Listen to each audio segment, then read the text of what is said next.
Salve, salve pessoas que gostam do meio ambiente. Mais um episódio do Projeto Expandir Podcast. Hoje, um dia muito especial. Hoje vai ser a solução dos problemas da dona de casa, de muitas empresas, restaurantes, bares, que não sabem o que fazer com o óleo usado na cozinha. Hoje nós vamos conversar com o fundador do Óleo Verde. Ele buscou a solução para todos nós. Ele vai trazer para a gente aqui e apresentar por que devemos doar, guardar e entregar nos pontos de ecopontos o óleo de cozinha usado. Com vocês, Rodolfo Mares. Rodolfo Mares, eu primeiro vou agradecer você. Mês de semana, corrido, é tudo mais difícil, né? E você arrumou um tempinho para vir conversar com a gente, para dar educação ambiental, né? Igual eu estava conversando contigo. O mais importante para a gente é instruir, educar o motivo que nós devemos, que não devemos, né, jogar o óleo de cozinha no lixo comum, né? Rodolfo. Boa tarde a todos. Boa tarde, Leonardo. Obrigado pela presença aí, pela oportunidade, né? Estamos aí hoje para poder discutir sobre a educação ambiental e falar um pouco da reciclagem do óleo de cozinha usado e da importância disso para o planeta. Rodolfo, você, como é que apareceu na sua cabeça de montar uma empresa para recolher óleo usado? Bom, a reciclagem ela é uma paixão minha, né? Eu sou advogado, especializado na área ambiental, já há 15 anos que atuo já com consultoria ambiental e durante esse trabalho aí me deparei com um problema. Algumas empresas não tinham como descartar esse resíduo, não tinha quem fizesse isso com seriedade. Então, optamos Fica mais fácil. por iniciar esse projeto lá aí há 10 anos atrás, para fazer 11 anos agora. Né? Vamos fazer agora no meio do ano, faz 11 anos que a gente iniciou a Óleo Verde. 2013, né? 2013. E com o objetivo de diminuir o impacto ambiental decorrente desse resíduo, que é um resíduo comum, está nas casas de todo mundo aí, nas empresas, bares, restaurantes. A gente identificou essa necessidade e resolvemos seguir esse propósito aí. Mas assim, do nada? Foi assim? Não deu insight? Qual foi o insight que teve? Tem algum insight para você pensar, vou começar uma empresa de óleo? O insight foi que, na verdade, eu já gostava da reciclagem, já tinha esse sonho de trabalhar dentre os temas da gestão ambiental, né? Era o tema que mais me chamava a atenção, a reciclagem. E aí eu ainda faço, né, auditorias ambientais nas empresas. Chegando em algumas empresas, eu identifiquei esse problema. As empresas não tinham como descartar esse resíduo. Esse resíduo ficava lá, parado no refeitório. E eu comecei a pesquisar sobre isso. E pesquisar também o impacto ambiental disso, que eu não sabia. O tamanho do impacto ambiental da contaminação do óleo. E aí foi aí que surgiu esse insight. Vamos procurar então um pouco. Pesquisamos. Peraí, tem muito informal no mercado. Sim, continua ainda, né? Continua. Vamos empreender de forma séria, licenciado, com todas as autorizações e produzir um impacto significativo. E aí, iniciamos essa jornada aí. Que tipo de empresa que você dava consultoria? Indústrias em geral, cozinhas industriais, né, nas indústrias. Geram muito óleo, né? Gera muito óleo. Muito volume de óleo. Volume grande, cozinhas com 1.000 pessoas que almoçam diariamente naquela cozinha. Sim. E aí aquele óleo ficava parado lá num recipiente, num tambor, muito tempo, ligava para a empresa não buscava. E aí a gente falou, não, vamos seguir nessa linha aí. E o início, como é que foi? O início foi difícil, muito difícil. Como o pessoal acha que é fácil, né? Muito difícil. As pessoas acham que idealizar alguma coisa, existe um abismo entre idealizar e materializar. Né? Sim. Foi muito difícil, principalmente fazendo 2 atividades ao mesmo tempo. Então, eu tinha uma outra função também, que era a consultoria. Me dedicava à consultoria. e a atividade da reciclagem era paralela. Chegou no ponto que ficou inviável, né? Eu tive que assumir a reciclagem como uma principal atividade, porque duas coisas, se você faz as coisas pela metade, você não faz direito. Sim. Então, vamos fazer direito. Então, levou um tempo, sim, e é um trabalho complexo, é um trabalho de formiguinha, de conscientização, né? Então, assim, levou um tempo mesmo para a gente conseguir se consolidar no mercado. Como você conseguiu o primeiro cliente? O primeiro cliente, na verdade, veio de uma pessoa conhecida. Eu acho que foi talvez um bar, um restaurante de uma pessoa que trabalhava, um amigo que trabalhava num bar e num restaurante. E aí ele falou, olha, você vai trabalhar com isso? Então eu vou fazer o seguinte, eu vou passar o óleo para vocês. Eu falei, então beleza, eu vou doar o óleo para vocês. Aí começamos com o óleo através de doação. Depois passou a receber kit de produto de limpeza. A gente fazia um kit de limpeza ali, entregava pessoal. Ah, você trocava? Trocava. Então coletava o óleo, entregava o produto de limpeza, que é algo que todo mundo precisa. Sim. Né? As cozinhas precisam. Depois de um tempo, o mercado começou a pedir o pagamento em troca. Então a gente compra esse resíduo. Ah, então tem muito resíduo hoje que é comprado. Esse óleo ele é comprado. Certo. 90% desse óleo, 95% é comprado. Então, querendo, gera renda para as empresas. Com certeza. As empresas viram interesse nisso. Elas têm uma receita. Ainda mais quando é uma empresa pequena, né? Uma microempresa. Exatamente. Com bar, o restaurante. Ele entendeu que isso é uma receita para ele também. Né? Claro que isso significa uma receita muito pequena diante do faturamento de um bar e de um restaurante. Mas ele entendeu isso. Então, eles vendem o óleo.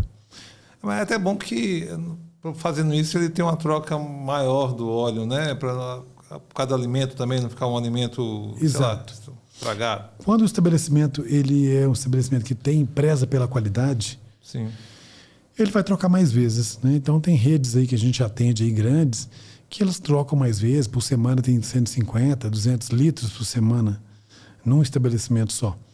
Que é aquele cara que é aquela fritadeira, fritou uma vez, troca, para não ficar com gosto de camarão, gosto de... para não mudar o gosto da comida.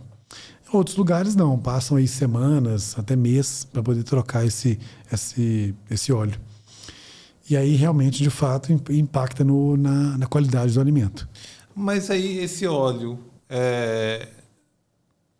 Antes disso, o projeto Expandir, a gente trabalha com educação ambiental. Então, o mais importante para a gente é entender, a gente passar para o nosso público, tá? O que acontece quando você descarta de forma irregular esse óleo de cozinha? Sim. É uma estimativa aí aproximada da Companhia de Saneamento em Minas, em BH, Copasa, em São Paulo, a Sabesp, por exemplo, é que 1 litro de óleo contamina aproximadamente 25 mil litros de água, se ele for descartado de forma inadequada. Se ele for descartado no rio, se ele for descartado na própria rede da coletora, ele vai contaminar aproximadamente 25 mil litros de água. Isso quando fala rede de coletora é pia de cozinha, essas coisas. Exatamente. Então, quando eu jogo ele na pia da cozinha... E muita gente faz no isso. No ralo, muita gente que ainda faz isso, infelizmente... ele acaba contaminando 25 mil litros de água. Isso equivale aí a uma caixa d'água, por exemplo, 2 caixas d'água de 10 mil litros e meia. Ou seja, uma piscina, mais de uma piscina. Porque uma caixa d'água é 1.000 litros normal, exatamente, né? Então você está contaminando 25 caixas d'água. Exatamente. Se for uma caixa d'água industrial, por exemplo, de uma indústria, tem caixa d'água de 10 mil litros, eu vou estar contaminando 2 caixas e meia de uma indústria, por exemplo. E 1 litro só, né? Com 1 litro de óleo, apenas 1 litro de óleo. Então, essa gravidade do impacto ambiental silencioso. Por quê? Porque a gente não vê isso. Quando você vê um outro tipo de resíduo jogado na rua ou em algum outro local, é visível. Sim. Mas o óleo de cozinha, ele passa despercebido. Ele mistura, né? Ele mistura na água, ele cai na água, ele está contaminando, só que você não está vendo. Você joga ele no ralo, ele entra para a rede de esgoto, está contaminando. E a gente não faz noção, a gente não tem ideia, noção do estrago que isso faz. Né? Quantos 1.000 litros de óleo ou milhões de litros de óleos são consumidos no Brasil mensalmente e quantos são descartados de forma inadequada e, consequentemente, quantos litros de água são contaminados. Nesse momento que a gente vive um problema de saneamento muito grande, né? Água, né? A gente até agora está com um período de chuva e tal, mas durante o ano a gente tem escassez de água, né? Isso é crítico. A água é um recurso que ele é escasso, né? Ele pode acabar. A gente vê isso aí em outros países. E o Brasil ele precisa se dedicar a isso, né? Na preservação dessa água. Tem muita gente que fala assim, não, mas eu jogo aqui, mas a Copasa trata a água, faz esse formato, mas o trabalho para tratar essa água com óleo é muito maior, né? Exatamente. E muito mais caro. Exatamente. E isso vai para conta de quem? Ninguém pensa nisso, né? O cara fala assim, vou jogar isso aqui fora, vamos levar, jogar isso aqui de qualquer jeito, só que reveste para ele mesmo. Alguém paga a conta. E quem paga a conta é? Todo mundo. A população. Né, o consumidor, a pessoa que está pagando ali, quem contrata esse serviço de saneamento. Porque você paga pelo quê? Para a Copasa te fornecer uma água potável e levar o seu esgoto, o seu efluente, e tratar ele. Quando você contamina ele, se aumentar o custo dela, ela vai jogar isso também, essa conta. Né? Então, assim, a gente é responsável pelo que a gente faz. As pessoas hoje em dia têm um ponto de vista muito fechado, né? Ele só olha o dele. A gente tem que pensar em viver em comunidade, né? Sim. Então, quando você muda o formato do pensar, né? É por isso que a gente sempre fala no projeto Expandir, que a gente tem que ensinar as crianças para mudar o futuro. Sim. Porque a gente tem que entender esse tipo de conscientização. Enquanto as pessoas entenderem que isso depende de cada um de nós, né? Para poder mudar, com certeza o futuro vai ficar bem melhor. Porque se você diminui a quantidade de óleo jogado nos efluentes, diminui o custo da Copasa, com certeza, né, você vai consumir menos água, vai consumir menos trabalho, o valor abaixa, não tem como, acaba baixando. Sim. Né? No final das contas, ou não aumenta, né, que é o mais importante. Sim. Não aumenta. A tendência é aumentar, a população cresce cada vez mais. Né? Sim. Agora, não só no efluente, mas também quem joga no quintal, né? Sim. O que acontece se a pessoa lá dentro de casa tem um terreiro, tem um quintal e resolve jogar esse óleo? Sobrou esse, 5 litros de óleo que eu fiz uma festa aqui, fritei batata frita para todo mundo e resolvo jogar no quintal. O que acontece? Então, se eu jogo esse óleo na terra, né? Ele vai contaminar a terra. Né? Ele vai percolar no solo. Sim. E ele pode contaminar também o lençol. Então, pelo volume jogado, quanto maior o volume, maior o risco de contaminação do lençol freático. E, além disso, contaminar o solo também. Ele acaba impermeabilizando o solo. Então, o óleo ele forma uma camada. Se eu jogo muito óleo num solo, a água que vier da chuva, ela não vai infiltrar. Ela vai permanecer por ali. Então eu tenho esse fenômeno da impermeabilização do solo, que é um problema que acontece aí, que a gente vê nas grandes cidades. Né? Toda vez que chove, a gente tem uma impermeabilização. Mas a gente tem por asfalto, concreto e tal. O óleo também, ele produz um efeito de impermeabilização também do solo. E o principal também, essa contaminação do lençol freático.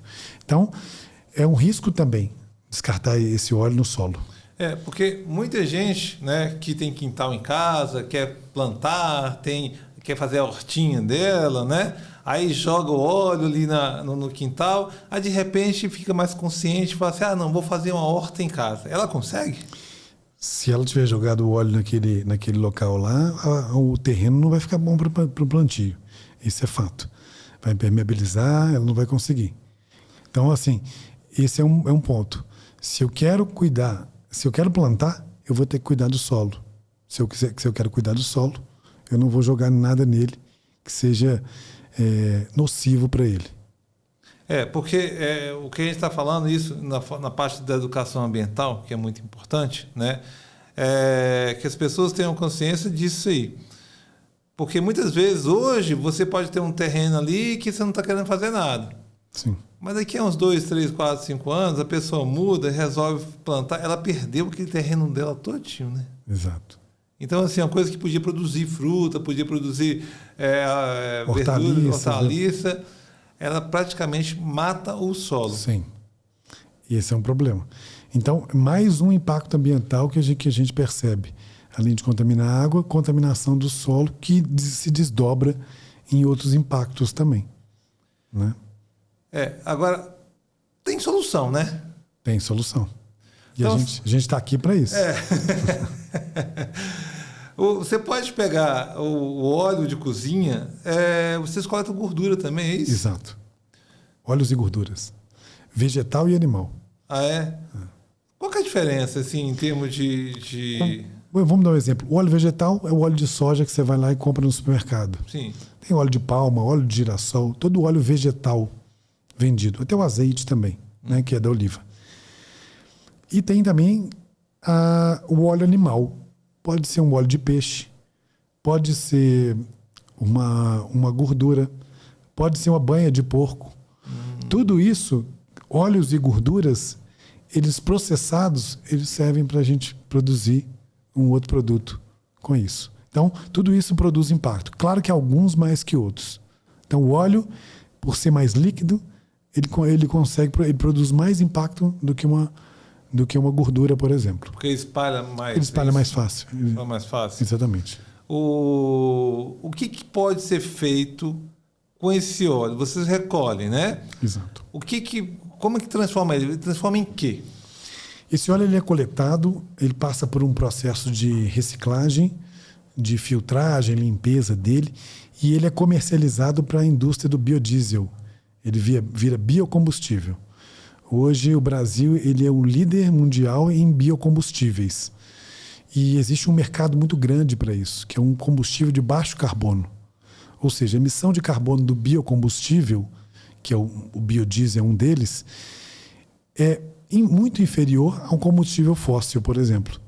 Então, nós estamos falando aí de um momento que a gente precisa investir fortemente em matrizes energéticas para minimizar o impacto na nossa emissão de carbono, aí, no nosso impacto ambiental de produção de carbono, né? O biocombustível, que é esse resíduo, que é esse combustível feito do óleo, é a solução.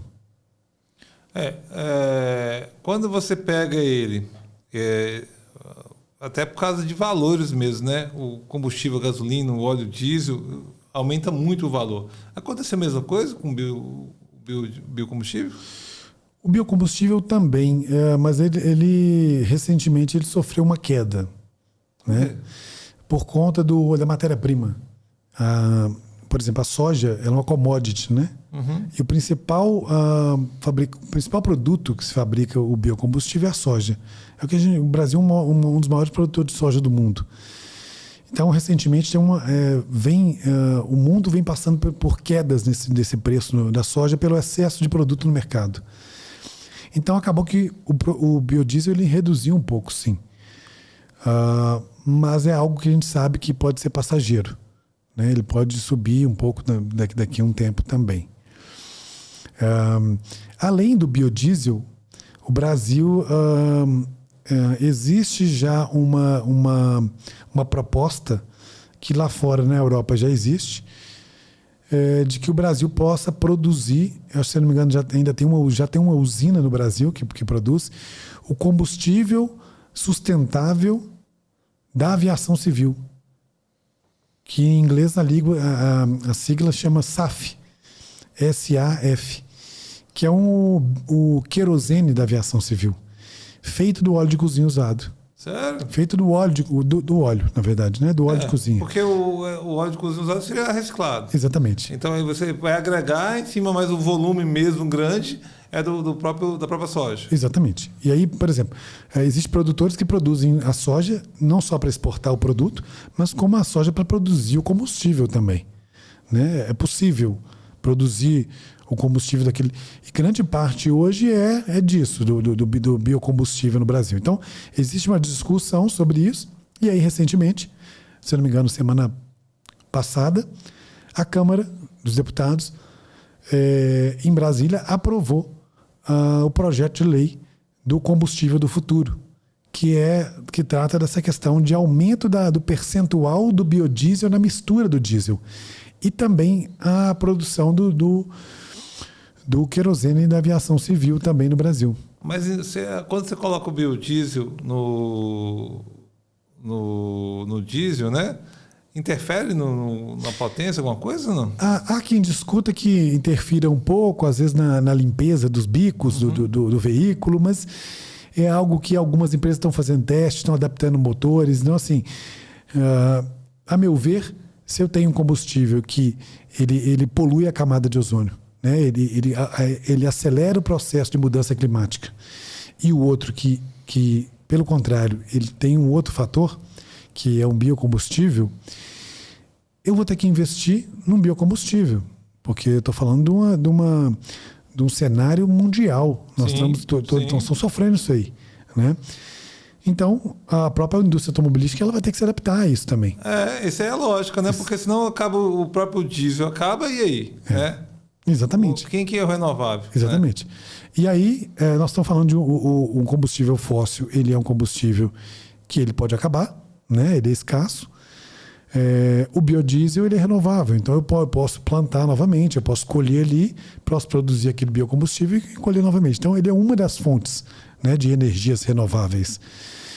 E aí eu entendo que o mercado ele tem que também se acompanhar isso, né? Então, assim, tem que achar solução, né? Exatamente, eu tenho que adaptar a isso. Eu não vou parar de produzir.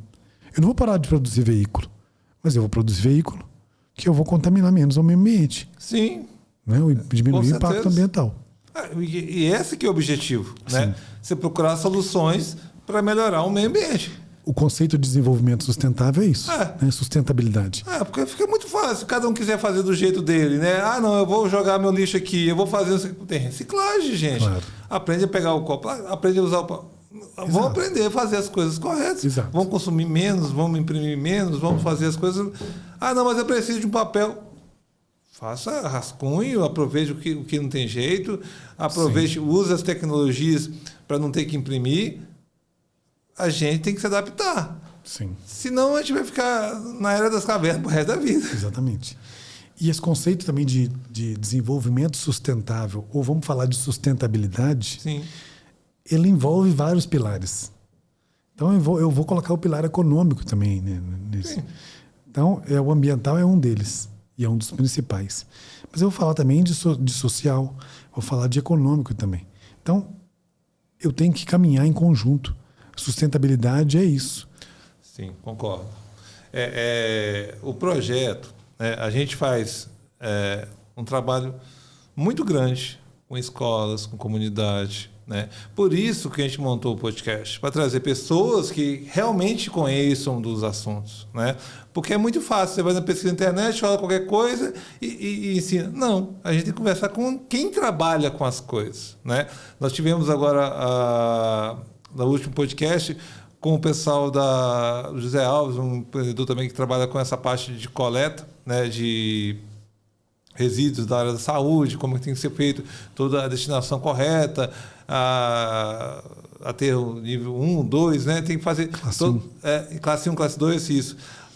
Então, assim, ele deu uma aula aqui para a gente. Então, é assim que funciona, a gente trazer pessoas para poder dar aula para a gente aqui, porque a ideia nossa é pegar esse material e passar para a nova geração que está vindo, tá? Para aprender como é que funciona. E não só o que a professora está falando em sala de aula, ela é muito importante para a gente. É ela que vai direcionar essa informação para a criança. Sim. Né?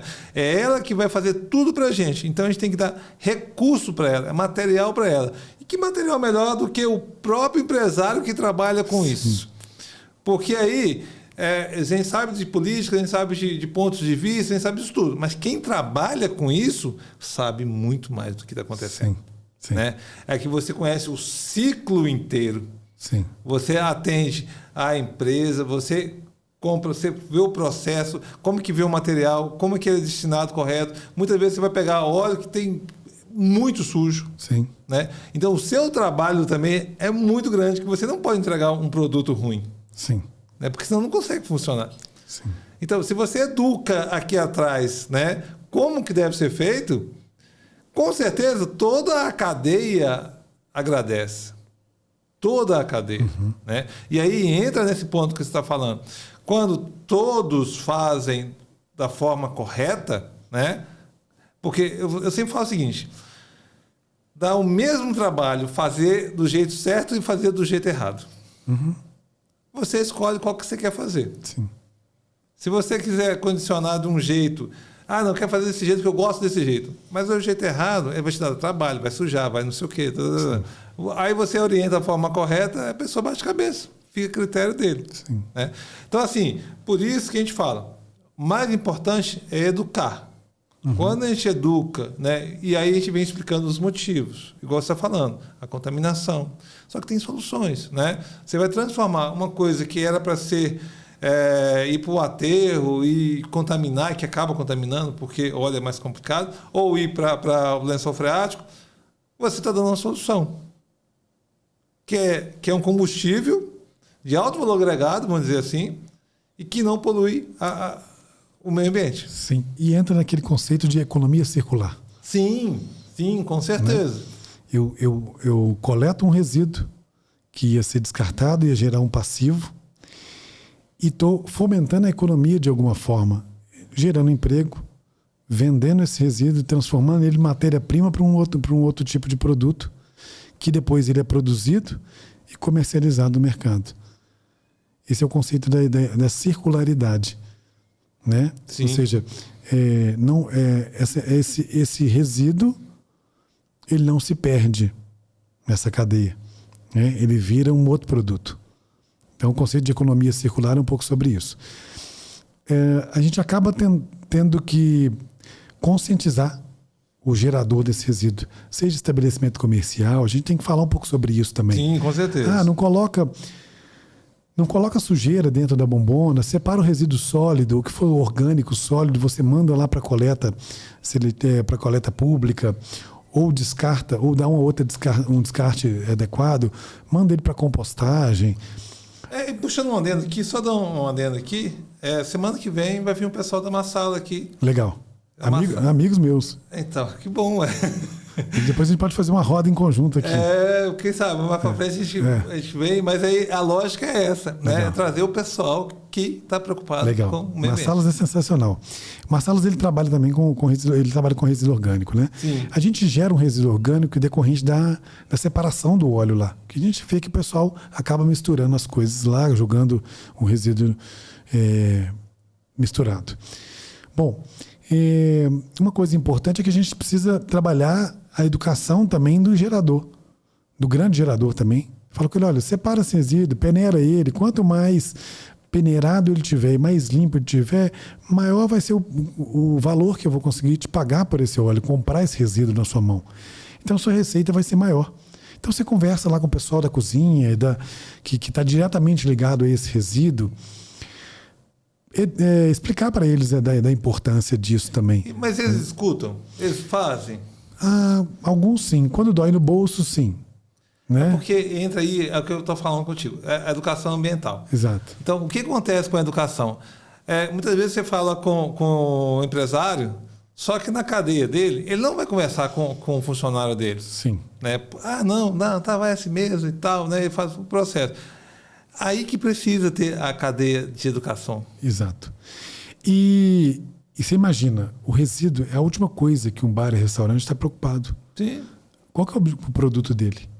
Vender o produto dele, sim, o alimento.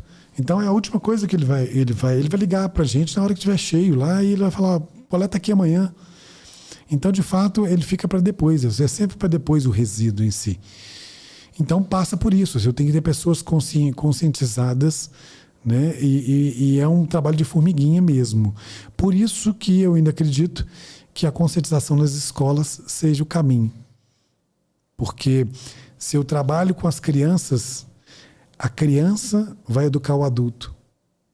né? Ela que vai chamar a atenção, o filho chama a atenção do pai e o pai fica constrangido de fazer aquilo, né?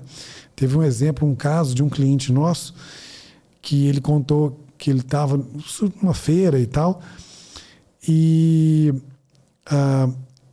a criança viu uma garrafa PET jogada no chão e a criança pegou aquela garrafa PET e ia levar para jogar no lixo. E o pai falou, não, larga isso aí, não pega não. Ela pegou, não, eu vou jogar no lixo. Ou seja, a criança estava preocupada em descartar de forma adequada. Sim. E o pai não. Então, você vê que isso é um exemplo de conscientização, que a gente consegue. Isso é uma criança que ela está consciente, ela foi informada, ela tem esse processo lá na escola de ensino sobre a importância do meio ambiente para a vida da população, dela inclusive, e de todo mundo. Eu puxo um gancho em cima disso, Rodolfo, que já aconteceu a mesma coisa com escolas que a gente atende, né? E muitas vezes a gente atende escolas que as empresas, né, que a gente faz programa de educação ambiental são próximas, né? Então, assim, são os bairros, comunidades que são próximas. Então, muitas vezes a gente faz um trabalho na escola onde que o filho do colaborador trabalha. Sim. Onde o filho do colaborador estuda, né? E aí a gente ensina. E muitas vezes a gente vai na empresa fazer o mesmo trabalho de educação ambiental, que quando a gente faz o trabalho de educação ambiental tanto nas empresas quanto na comunidade, nas escolas. Aí a gente chega na empresa, o colaborador vira para a gente e fala assim, Léo, a minha filha falou que você foi na escola, que tinha que fazer a reciclagem corretamente, que a gente não pode jogar tudo no lixo, tem que separar e tal. Aí a filha escuta. E muitas vezes a gente está ali na empresa falando, né, não está nem prestando atenção direito, né, a gente tem que ficar puxando, mas a filha escuta. Sim. Né? Então, assim, é muito legal quando a gente faz o trabalho que é um ciclo, né? A gente trabalha num formato integral. Isso é muito legal. Sim. Educar o adulto é muito difícil. Eu consigo educar as crianças mesmo, que ela está no processo de formação, né? Ensinar para o adulto a mudança de cultura é algo que envolve a desconstrução daquilo que foi aprendido. E muitas vezes, e na maioria das vezes, na verdade, o ser humano ele tem o ego, né? Aquilo que ele já se identifica. Então, é difícil um adulto desconstruir isso, né? Ele aprendeu daquela forma. Mas o que causa impacto é quando o filho dele realmente toca naquele ponto. Aí realmente é uma outra conversa. Mas é interessante, a gente vê algumas vezes acontecer isso, e a gente vê, né? A gente tem que mostrar para o adulto, né, a real vantagem para ele. Sim. Né? Então, no seu caso, que mexe com óleo, que é difícil de mexer, né? É um produto difícil de mexer, muitas vezes a sua técnica de fazer as coisas vai dar menos trabalho para ele. Sim. Né? Ele tem que entender isso. Sim. Né? Que quando dá menos trabalho para ele, no final das contas, né, é vantajoso ele seguir uma metodologia. Exato. Mas é difícil colocar isso na cabeça, né? Difícil. Hoje, 2 gargalos que a gente vê isso é a disponibilidade, as pessoas terem disponibilidade para fazer esse descarte. Não precisa de muito. Colocar o óleo numa garrafa PET com um funil, e pode fazer um funil, ele pode cortar uma garrafa PET ali e usar ela como um funil para colocar no outro recipiente, no vidro de amaciante, qualquer embalagem que ela consiga fechar, de preferência de plástico, porque esse plástico depois ele é reciclado também, ele é doado para uma cooperativa. É muito fácil, é muito simples, ele vira aquele óleo ali, tirou aquela gordura da frigideira, joga num vidrinho ali, separa, pode ser um vidro também, não tem problema, é só não descartar ele de forma inadequada, coloca ali, vai guardando aquilo ali, leva para o ecoponto mais próximo, se a escola tiver um ponto de coleta, entrega para a professora. Se for um supermercado, algum lugar que ele vira no ecoponto? Ele coloca a garrafa inteira de plástico ou ele vira... Como é que é? Sempre coloca a garrafa fechada. Então ele não tem que movimentar, não tem que fazer nada. Não tem que encostar. Às vezes ele pode colocar numa sacola plástica, se ele quiser, lá, uma sacola, e colocar lá. Na verdade, é um local que você vai simplesmente colocar a garrafa ali. Você não tem que virar, fica sujar, não tem que fazer nada. O ideal é que ele não utilize, ele utilize o mínimo de plástico possível, né? Nosso objetivo é esse. Mas se ele achar que vou derramar e tal, ele coloca ali, já coloca no coletor fechado, porque se derrama no coletor, eu posso atrair praga, vetor, insetos. Então o coletor tem que ser mantido limpo, né? A ideia é manter o coletor limpo. Então, quanto menos ter óleo derramado lá dentro, é melhor para conservar esse local.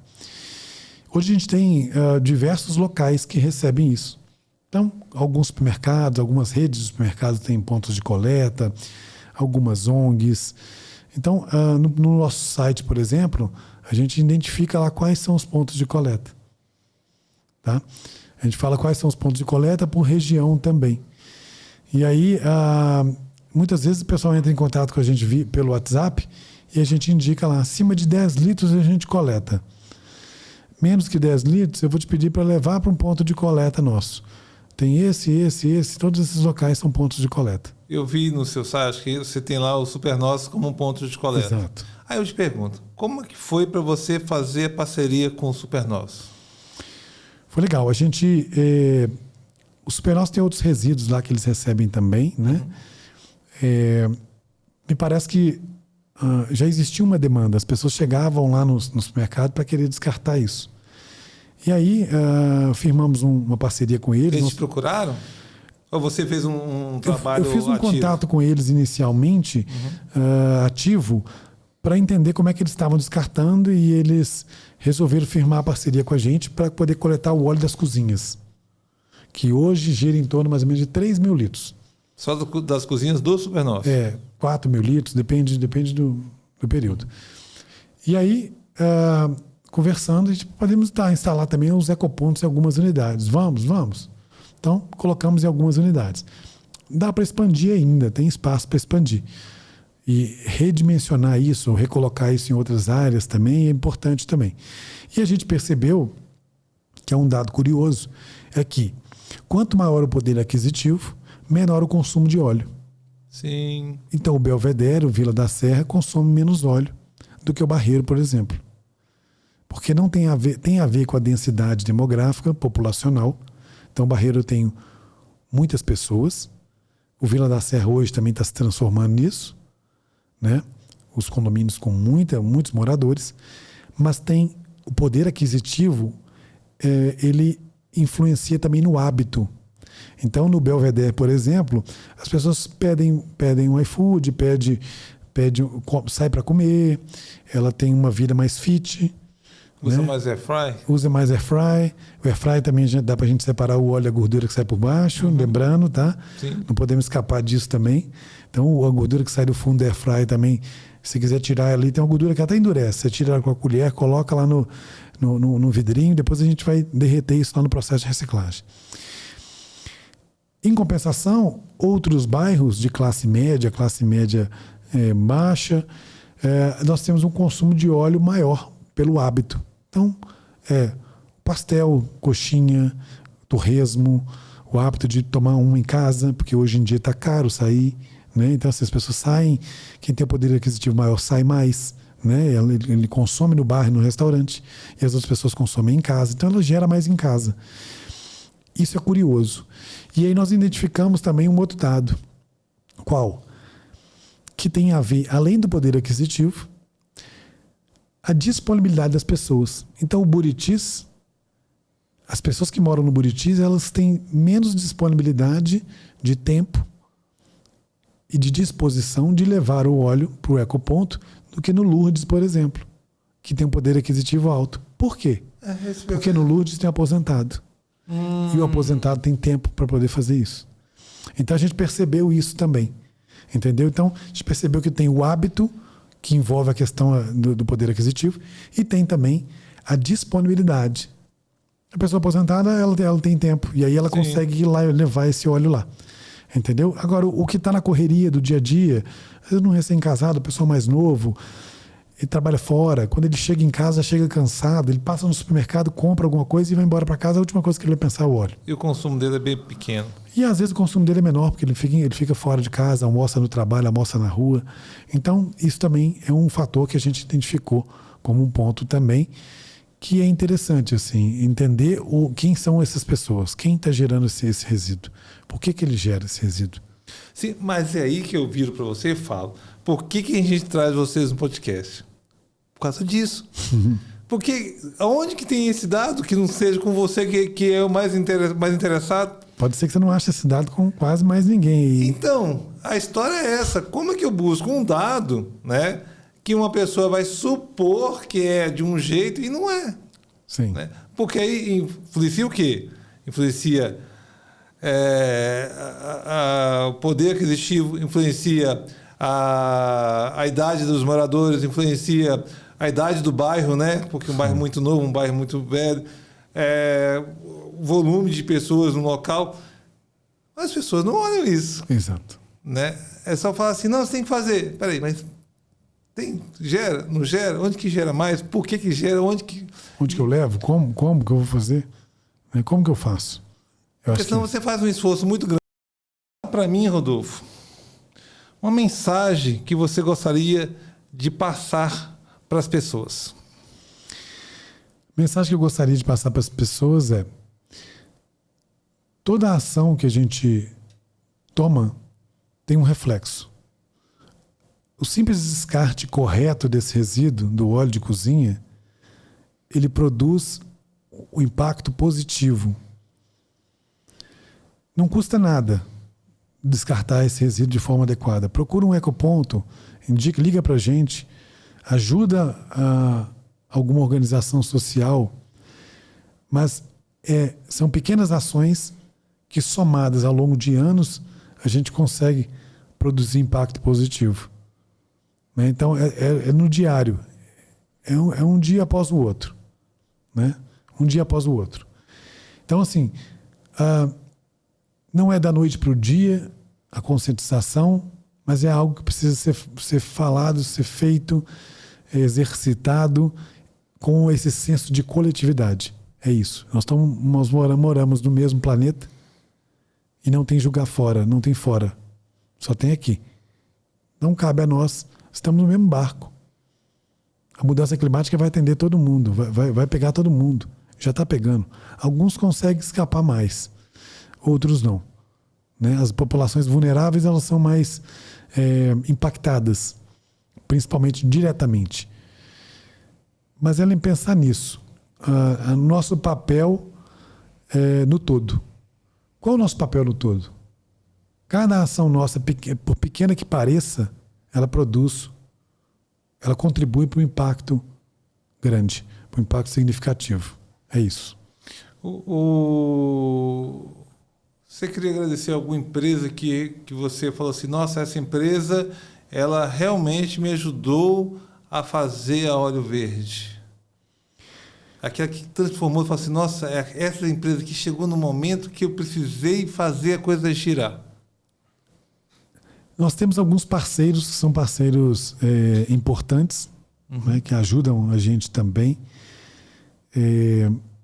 Vou citar só poucos aqui, mas tem parceiros que estão com a gente desde o começo e parceiros que confiam no nosso trabalho. Eu vou citar a Abrazel, que é a Associação de Bares e Restaurantes, que ela está com a gente, é um parceiro nosso. Diversos bares e restaurantes contratam o nosso trabalho para poder fazer esse descarte desse resíduo. Eu acredito que ela tem um papel significativo para a gente também, e logo no início a gente firmou essa parceria, já tem um tempo, e tem sido uma parceria de sucesso. Então, assim, é um parceiro que eu gosto de falar e gosto de citar, que é a Associação dos Bares e Restaurantes, que lá concentra um volume muito grande de óleo, tanto de geração quanto de próprios parceiros mesmo, que a gente cria com esse laço, né, de ideias, de projetos que vão se desenvolvendo. É uma dona de um estabelecimento que tem um projeto de castração de animais, de alimentação de animais de rua. Então isso vai se desdobrando também aí em outras ideias, em outros projetos. É porque o pessoal os menores, né, acabam espalhando mais, né? Exatamente. Então, assim, isso não só a coleta do óleo naquele local, mas que ela também tem uma causa ali que ela quer desenvolver, que ela indica, que ela fala, vamos levar para o meu condomínio, vamos ajudar uma ONG aqui X. Então isso acontece. Isso vai se desdobrando aí. Bacana, bacana. Aqui, qual que é o Instagram seu lá? @óleoverde é o da empresa e @doiolho. Aqui é do que vai ser do aplicativo. Que é do projeto Doiolho. Do projeto. Olha, eu vou agradecer, Rodolfo. Você deu uma aula para gente, tá? Com certeza nós vamos usar esse podcast de hoje para passar nas escolas, inclusive, né? Para as pessoas terem consciência, né? Para as crianças, né? Terem consciência, professores terem consciência, a importância disso para o meio ambiente. E são pequenas coisas que a gente está fazendo. Então, a lógica desse podcast é esse. É trazer aqueles que estão transformando o mundo, né? E muitas vezes a pessoa só pensa no lado comercial da coisa. E não. É a conscientização, né? Você está fazendo, você pode trabalhar numa empresa que realmente está fazendo a diferença. Né? E a sua empresa hoje está fazendo a diferença. Com certeza, né? É só parar e olhar. Não tem jeito, né? Então, assim, a gente agradece, o Projeto Expandir agradece, tá? Isso é muito importante para a gente, tá? E nós vamos usar esse trabalho para ensinar, né? Que é o mais importante. É ensinar para modificar a mentalidade das pessoas. Para modificar. Isso o mais rápido que você imagina. A gente já começa a colocar isso para divulgar em ações que a gente faz, mesmo no projeto, tá? E eu espero que as pessoas se conscientizem, né? Porque aumente o fluxo disso, né? O fluxo do óleo, para poder realmente virar em biocombustível, né? E, de preferência, que ajude as instituições sociais, né? Porque elas precisam e muito, né? O trabalho de ajudar o próximo parece que é simples, mas não. É muito trabalhoso. Não é só dinheiro, é muito trabalho, pessoal. Para quem trabalha com ações sociais, sabe disso. Trabalhar fazendo trabalho social não é simples. É bem complexo. A pessoa tem que se doar muito. Então, você tem seu óleo, ajuda, né? Não custa nada, né, Rodolfo? Exato. Não custa nada. Rodolfo, muito obrigado pela sua companhia. Obrigado por você ter vindo aqui. Obrigado por você ter tirado um tempinho para vir aqui falar com a gente, tá?